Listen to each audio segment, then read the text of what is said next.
اللهم صل وسلم وبارك عليك يا حبيبي يا رسول الله. معايا رومي، معايا بصل، معايا كوسة، معايا بطاطس، معايا بسلة وجزر. هنزل معلقة سمنة. هدي الرومي دوت صدمة يا جماعة عن كل النواحي. بعد ما احطه كله واديله صدمة، هرش عليه رشة فلفل اسود، وافضل اقلب فيه لغاية انا عايزاه يعني يكتم العصارة بتاعته جواه، مش عايزاه يبك المية بتاعته كلها. فكده كده سايبة النار عالية عليه.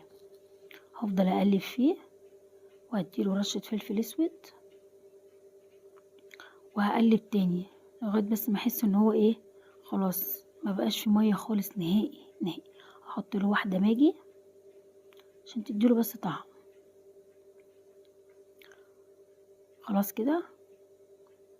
وهبتدي بقى اعمله بقى بالطريقة التحفة بتاعتنا بقى، تسموها